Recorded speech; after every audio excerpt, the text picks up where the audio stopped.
Olá!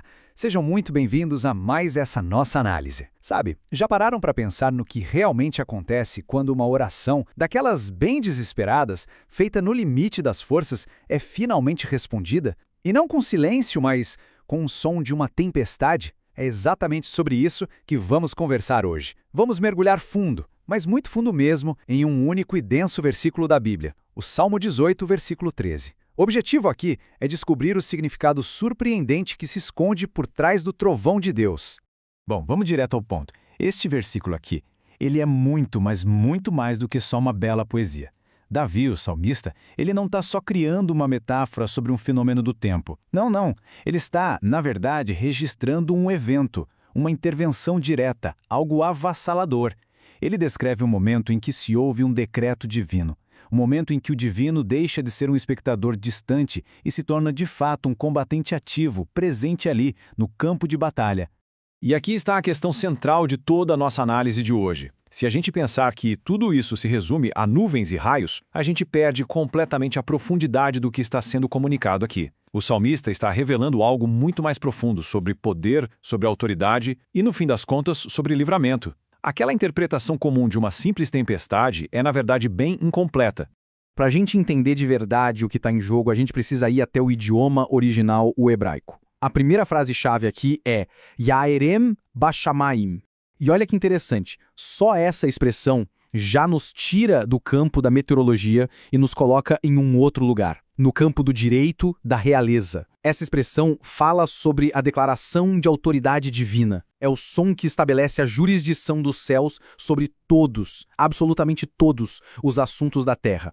E este é o ponto central. O trovão aqui não é o clima, é um decreto real sendo proclamado. Existe uma dinâmica poderosíssima acontecendo. Pensa só, o silêncio pode ser o tempo da nossa oração, aquele espaço onde a fé é exercida com paciência.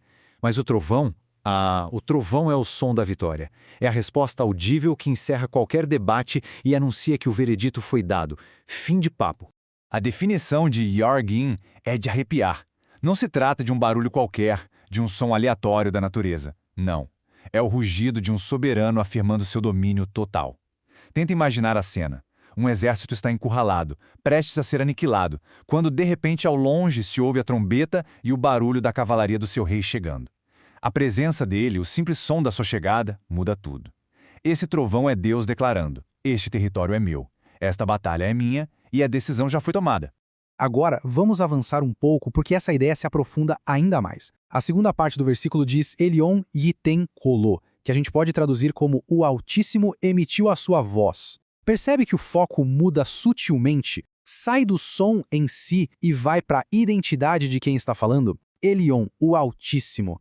E essa identidade é a chave para a gente entender a finalidade, o porquê dessa voz. A escolha desse título para Deus nesse exato momento é totalmente intencional. É crucial para o argumento do salmista. Por que usar Elion aqui? Por que não outro nome? Porque este não é apenas um nome entre tantos outros. É uma declaração de posição, de poder absoluto. O salmista está prestes a nos mostrar por que a voz que vem dessa fonte é final, é incontestável. O ponto crucial é este. O título Elion estabelece uma hierarquia cósmica definitiva. Ponto final. Ele é a autoridade máxima. Não existe um tribunal de apelação acima dele. Quando Elion fala, ele está afirmando que sua posição, o seu trono, está acima de qualquer rei, de qualquer governo, de qualquer poder espiritual ou principado que ouse se opor aos seus planos. A voz dele não é uma opinião a ser considerada. É a lei suprema do universo. Exato. A voz de Elon não entra em um debate. Ela o encerra. Séculos depois, os apóstolos Pedro e João ecoariam essa mesma verdade. Lá diante das autoridades que os proibiam de falar, eles disseram que era preciso obedecer a Deus antes que aos homens. Eles entendiam perfeitamente que nenhuma autoridade terrena, nenhuma frequência de poder, por mais alta que seja, pode se sobrepor à voz do Altíssimo. Certo. Agora que a gente já entendeu a natureza do som e a identidade da autoridade, vamos observar o impacto físico disso tudo. O versículo, no seu contexto mais amplo, menciona saraiva e brasas de fogo. É aqui que a nossa análise vai da proclamação da voz para a sua manifestação. Uma manifestação tangível, real e destrutiva contra os adversários. Isso é absolutamente fundamental de se entender. A voz de Deus não é só uma vibração no ar, uma onda sonora. É uma força que carrega consigo energia, poder. É uma força que tem um efeito físico, um efeito transformador no mundo real. E qual o propósito desse efeito físico? A resposta é executar juízo. A saraiva e as brasas de fogo não são acidentes da natureza que, por conveniência, apareceram na hora certa. Não. Elas são a consequência direta da voz que foi emitida. São a expressão da sua santidade ultrajada, uma resposta direta à injustiça e à opressão que estavam acontecendo. Aqui a gente vê o poder absoluto em ação. A própria voz de Deus tem a capacidade de reorganizar a matéria, de transformar os elementos da atmosfera em uma arma. Ele não precisa de um arsenal externo guardado em algum lugar. Sua própria palavra é a arma mais potente e definitiva que existe.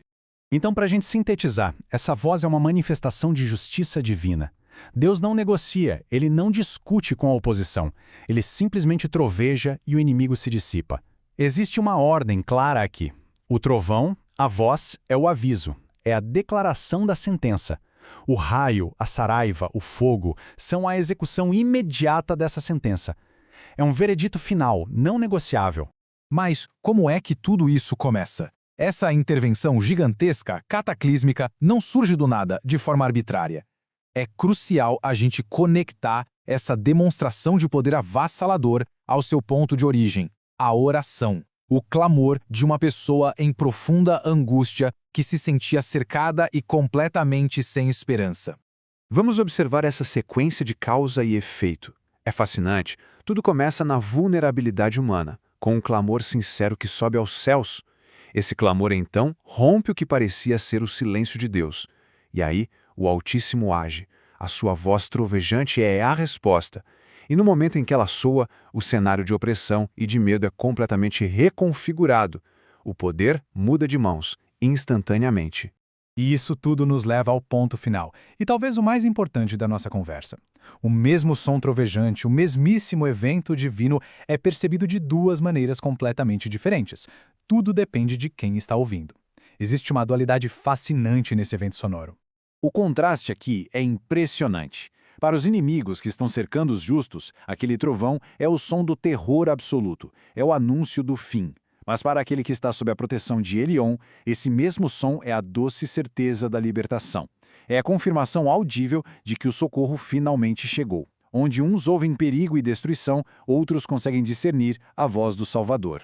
E essa frase poética, ela captura a essência de tudo o que a gente conversou. O que para o mundo pode ser um barulho assustador, caótico, para os que confiam, se torna uma melodia. O som que quebra o cerco do inimigo é, para os resgatados, a música da liberdade, a garantia de que a opressão tem um fim decretado pelo trono.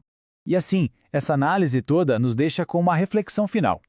Nas tempestades da vida, quando o barulho ao redor é ensurdecedor e o cenário todo parece sombrio, talvez seja possível discernir algo mais. Além do som do caos, pode haver a voz da autoridade suprema, a promessa de intervenção. A questão, no fim, não é se a voz está lá, mas sim, em meio a toda tempestade, qual voz se escolhe ouvir.